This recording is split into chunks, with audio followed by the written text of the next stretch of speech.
We're going to start together to the camera? I don't know. What do you want to do? I don't know. Welcome to the My Inner Struggle podcast. I'm Laura. I'm Julie. Thank you for coming back on week 2. We're excited to see you. That was kind of neat, huh? Yeah, I like it. I think so. Okay, go. How was your week? It was good. It was good. Yeah. How about you? It was interesting. Yeah? That's for sure. Yeah. How'd your boiler work out? Oh, it worked out really well. There's a cool reel on Facebook, actually, if you follow my Facebook page. It's adorned with "Isn't she lovely?" You should definitely check it out. Laura had no heat for, a week. Yeah, that was a little rough. Yeah, that was tough. But get through those onward and upward. Crappy times. Yeah. Nice. All right. So, yeah. So last week we talked about manifesting. We did. We had a great episode about manifesting. Not just great. It was great. Mm-hmm. If you haven't seen it, please make sure that you go back to My Inner Struggle and watch it on YouTube or find it on Spotify. It was really inspirational and pretty funny, if I do say so myself. I think so. Yeah. Okay.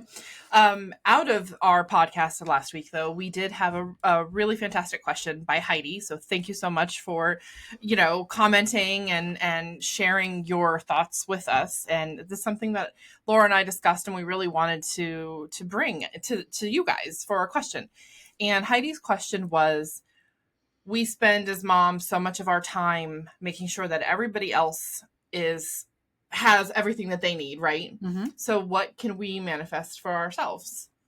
Right. Or how do you figure out what it is that you're trying to manifest? Right. And, it's a great question. Unfortunately, there's really not a single answer that you can say because all of us were unique and it's a very personal question. It's a very personal journey, I guess. Yeah. It's what you want your life to be. It's what you want your life to look like. So I know for me personally, I have really been manifesting my mental health and my emotional health for myself so that I can be more present, right? And ways that you can do that for me personally is, I talk to my best friend Nicole every day, and it's sometimes it's a complete bitch fest and sometimes it's not. Sometimes it's like I'm really down on myself or she's going through something and we kind of just like it's not really accurate what you're feeling about yourself, so it's just a way that we can really help change how we're feeling. And then I think that always kind of for me grounds me and makes me like she puts you back in your place. Yeah, she does put me back in my place. Hey, thanks, Nick. But other ways you can do it, it's just go for a walk. Journal, journaling is the big one. If your favorite song is on after drop off, then just sit in the car and listen to it, feel all the feels that whatever that favorite song is. Actually, that's one of the things, even I think you can probably agree from the time that your kids are little and sleeping in their car seat, you pull in that driveway and just, they fell asleep or something in their car seat. You sit there and take that moment just to reflect. And like close your eyes, listen to the music, and just sit there. I've definitely spent some time in my driveway. Yeah.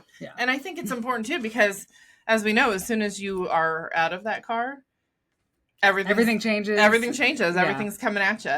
So again, it's a really personal thing. And I think the big thing is, I know Laura and I talked about it last week, is what do you want?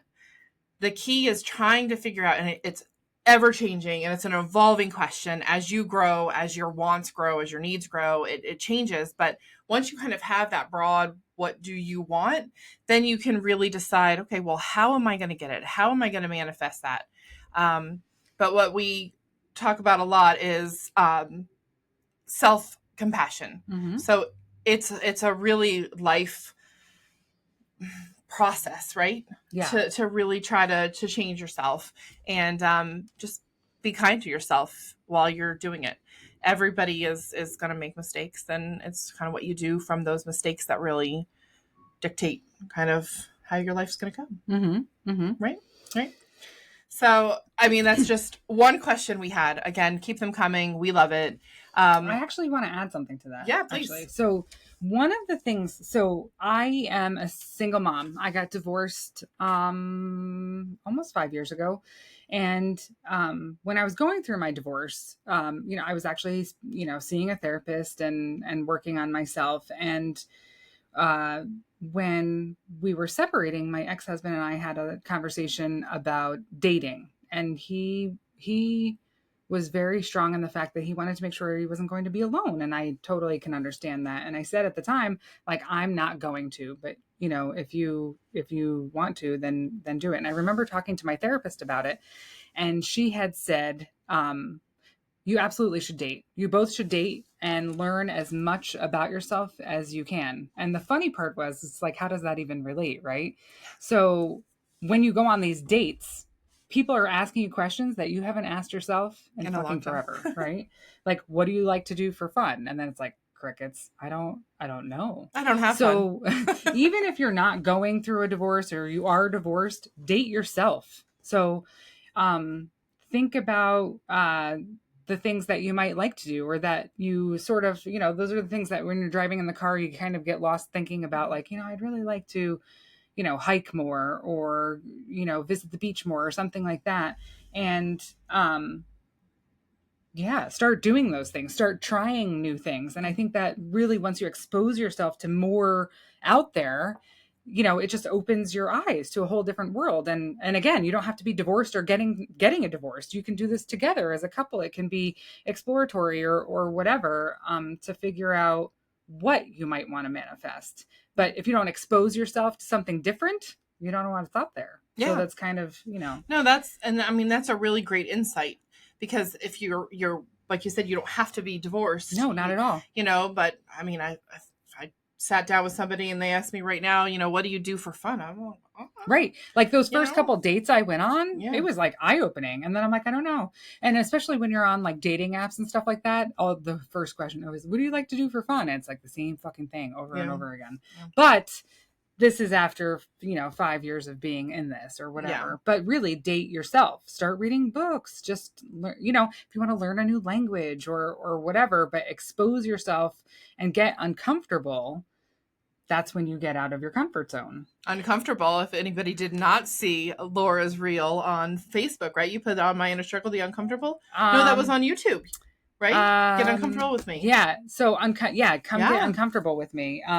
That's kind of, it's funny because by the time this podcast is posted, you'll see the email that it gets launched in the newsletter about getting uncomfortable, and that's actually part of, you know, a segue into what we're talking about this week, honestly, because as you start to rediscover yourself or create yourself, some of your friends, some of the people that are closest to you may have a hard time with it, or they may not in the beginning, but eventually those people that are close to you, they start thinking about themselves. And so you might get a little unsupport, if you will. I think I just made that up.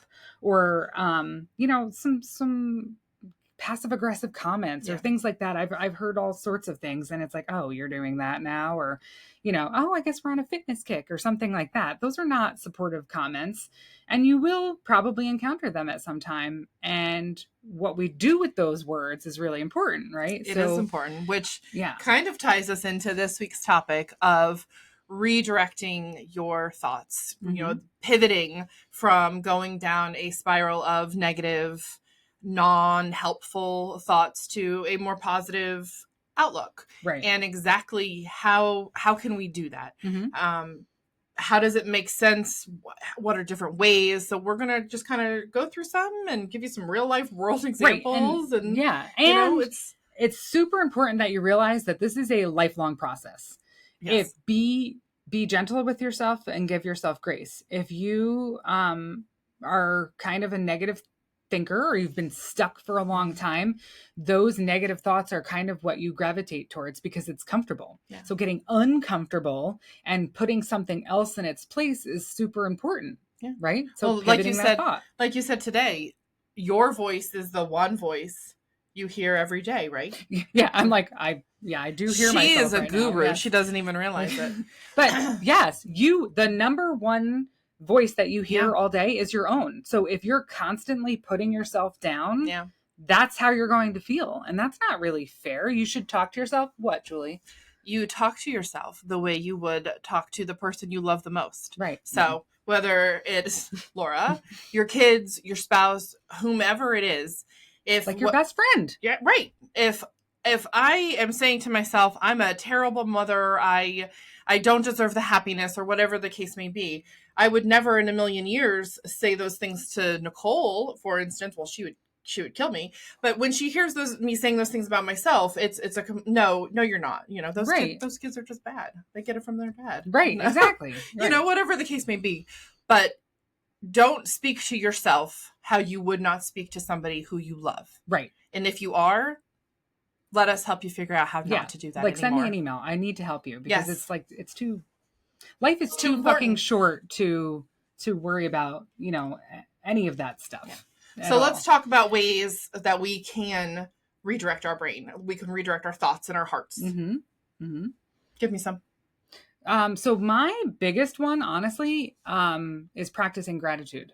So, and I've said it before, and people, like, when I first heard about it, like 8 years ago, it's not like it sounds like this thing. When I first heard about being grateful, because you hopefully have been taught that your whole life, whether it be, going to church or something like that, you have to be grateful for what you have, but even raising children and you use those examples. But I'm sorry, but I'm sorry. I do think there's a difference in being grateful and actually practicing gratitude. So when you're faced with a situation or something, I need an example, like where it's something that it's lack and you're just stuck and you can't get out. You have to start focusing on all the good things around you, right?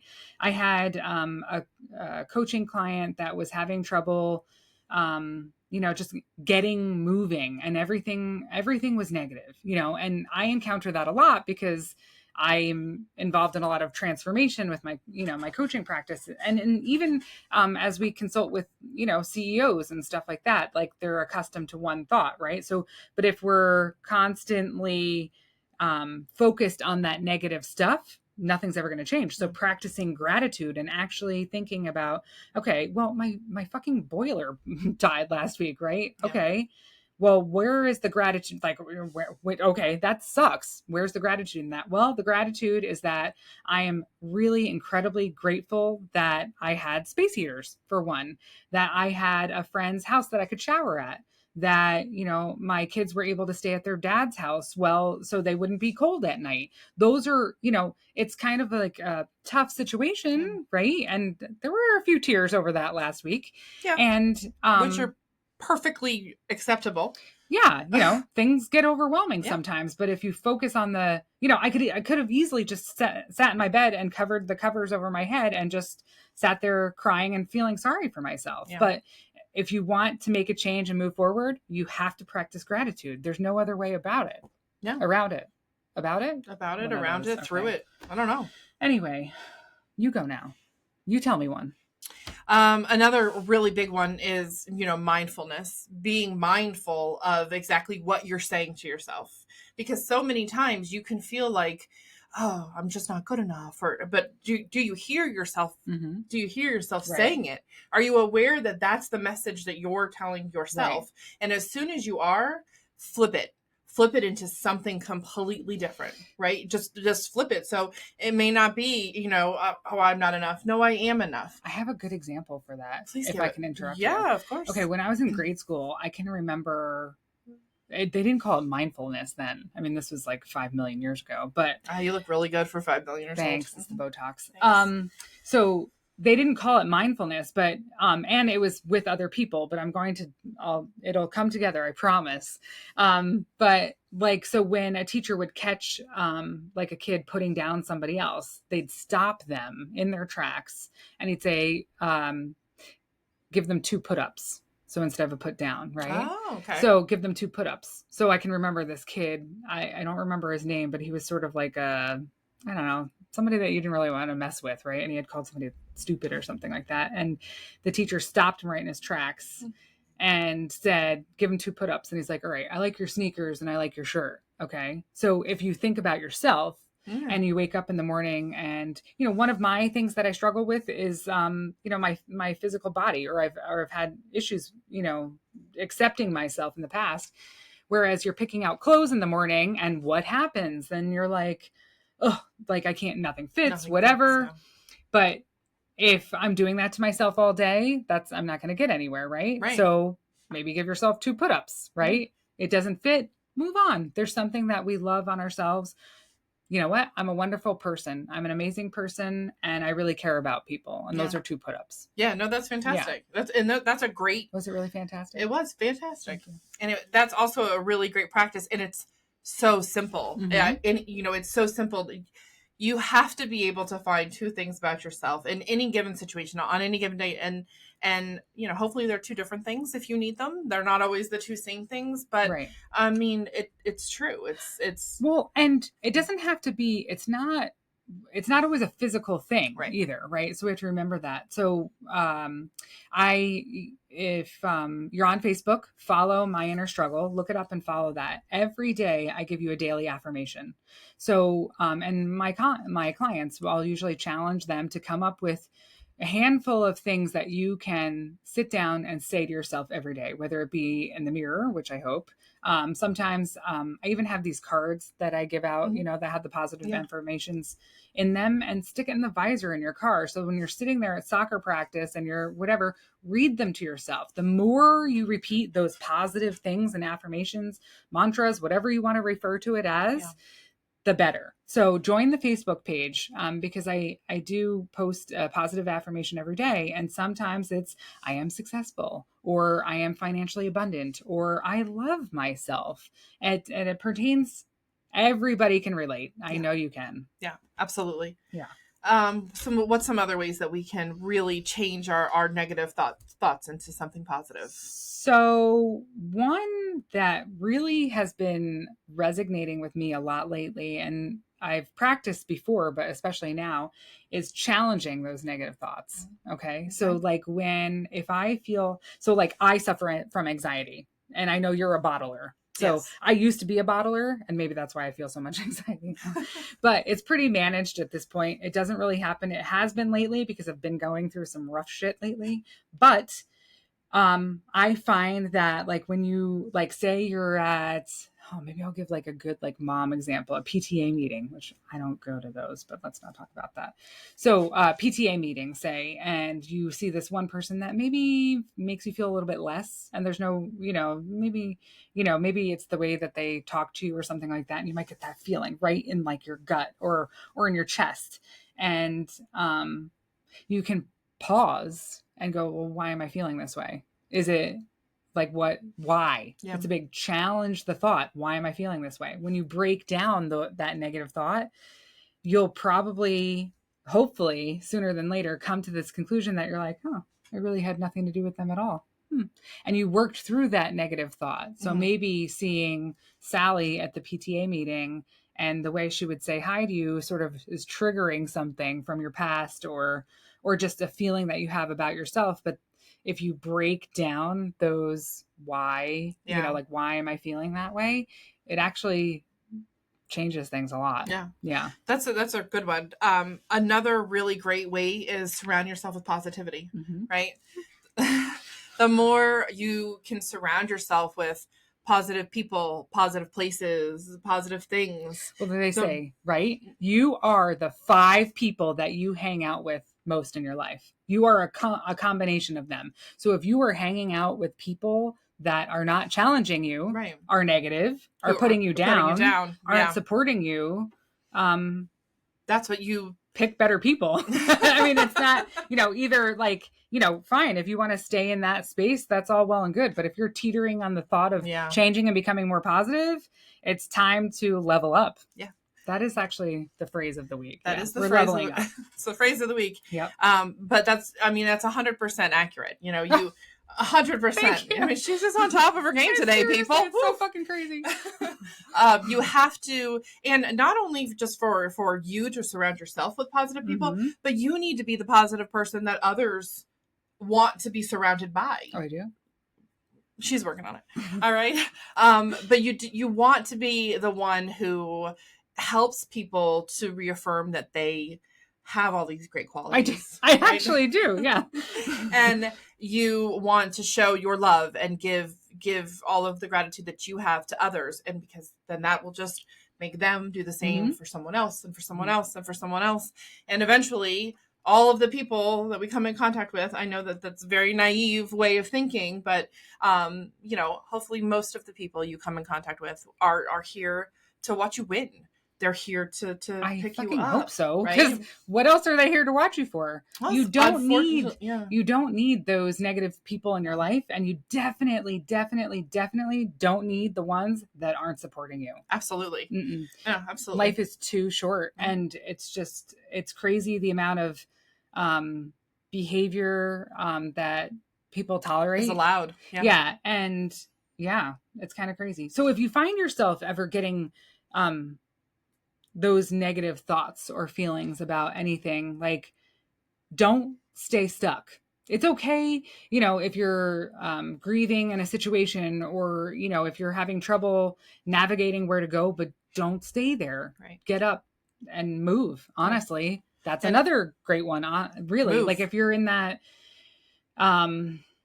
sort of like mode where you're like kind of feeling stuck, feeling down, feeling like just getting negative. up and physically moving your body changes all the chemistry in your body, and increases your dopamine, and you really do start to feel better. So like, how many times have we done that lately? I mean, you joined my consulting business recently, and we've been doing a lot of brainstorming, and there was a lot of hurdles to overcome, and, you know, and things to consider, and things are really, really picking up, and it's really exciting. And I had a couple rough days with the boiler and everything else. And you know what? Julie's like, let's go for a walk. So we've had a couple walking meetings actually, and it's been kind of nice. And I think some of the best ideas, I mean, not only for, you know, the consulting clients, but for the podcast, come out of those just really off the cuff, out in nature, fresh air, kind of really changes things. It really does change things. So, and you know, if you're local and you need to go for a walk, hit us up. And you know what? We'll go. I'm super grateful for that. Oh, thanks. Honestly. Thanks. All right. So let's talk about, what do you want to talk about next week? Or I know you have some other things that we wanted to say. So, well, one is I really kind of wanted to give you, well, actually you came up with some mantras too. Do you want to share a couple? Like, just pick a couple. Yeah. You know, when Laura and I decide we're going to do a topic for our podcast, we talk about it pretty much every day leading up to the podcast. Like 17 times a day. We do. What do you think about this? Yeah. What do you think about this? And we have a Google Doc that we just throw a bunch of stuff in, and we're like, okay, let's, you know, yes, no, maybe. Just vomit it all on the page, pretty and then much. Pick away what you don't use. So some of the mantras that I found that were really, you know, interesting, or I found inspirational, are the, you know, I trust in the process of life, because it's a really hard one. You can't see the future. Well, that's like a whole other podcast. I know, but it's a mantra, and trusting just the process. Trusting that it's really gonna be okay. Every day is a new beginning. It's true. You're right. Every morning you wake up, and to refer back to last week's with the manifesting, and my mom, and the every morning she would say that. Do you do a mantra daily? I actually never did until a couple of weeks ago, and I have started to do it. Do you want to share what it is or not? I don't. Okay. Only because it's super personal, and I don't think I'm there yet. Okay. But I do, and I feel like since I have been doing it, I can definitely feel changes. That's and awesome. I can see actually changes. Actually, really in my mind. Works. It like, absolutely it really does work. Absolutely. Yeah. I think one of the my favorite ones that I do is I am proud of you. And it didn't really dawn on me until probably like the fall. I was working with a coach myself, because everybody should always be improving, in my opinion. And he would say, I'm proud of you. And the first time that he said it to me, I kind of got a little teary, because that's something that I never really heard in my life. Yeah. Really at all. And so I started saying it to myself every day when I do my mantras. And do you look in the mirror? I look in the mirror. Are you you're focused on yourself? I'm looking at the mirror. I've had a few different like kind of setups, but right now I have this vanity that I do my stage makeup on. And I have them like taped up like on the side by the mirror, and I say them to myself every morning and every night when I'm getting ready and then, getting ready for bed. And that's something that I started probably 8 years ago. They've evolved over time, and I haven't always practiced it like religiously every day, but I have been since I've branched off into this new adventure. So, and they really do work. It really does make a difference. Yeah. I mean, I would challenge all of you to just to do one that speaks to you. That's simple. It can be, I am enough. That's a really good one. I am enough. I am loved. Yeah, I am loved. Just make it a simple one, but tell yourself every day the same thing, and it will make a difference. It will make a difference. Yeah, and there's actually there was one other. That was a really heavy sigh. Did you hear that? She's like, oh. You know what? It's approaching like 3 p.m, and I just like hit a wall sometimes. I need a cup of coffee. But I wanted to say, as far as, changing and redirecting your thoughts and even just self-improvement in general, that I just want to reiterate that it is a lifelong process. And it's ever evolving. It's always changing. Right. And it's always changing. But until you change what you're thinking, you're going to keep recycling the same experiences, right? Because we keep encountering the same situations until we've learned our lesson. And man, is that true. Is that true. So lesson learned, mission accomplished. I wanted to thank you for taking space with us today. This is really cool. And I love doing this with you. Thanks. Me too. It's been fun. And next week, we're going to talk about creating space in your life, which sounds kind of funny, but it's like really not. Yeah. It's kind of letting go of the bullshit and making room for the good stuff. Yeah. And that's really important. If you have any questions that you'd like answered or any topics that you'd like covered, I want to hear about it. So send us a message.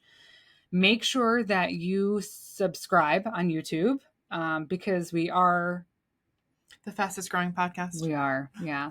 So, and you don't want to miss out on that, especially in the beginning. Yeah. Plus I, upload a lot of videos, informational and not, and I think they're useful for a lot of people, just little snippets of information. But again, if you have any questions or if you want any topics covered, send us a message. Find My Inner Struggle on Facebook and Instagram. Subscribe to the YouTube channel and check us out on Spotify. What else? Do they have any other homework? Create your mantra and start tonight before you go to bed, start tomorrow morning when you wake up. Just positive affirmations, and just know you are enough. However that looks for you, you are enough. And then just remember ways that you can manifest whatever you want. Call your friends, go for a walk, journal. And just remember that you read Laura's blog. Yeah. And my blog. What the heck? I forgot all about it. Read the blog, myinnerstruggle.com. And just remember that you're worth it. You're worth being happy. You're worth everything that you desire. Yeah. And you know what? That is the biggest challenge that my coaching clients have. Yeah. People don't feel worthy. And I want you, maybe that should be your first mantra. I am worthy. You are worthy of everything that you desire. Thank you again for taking space with us this week. And we will see you next week. Can't wait.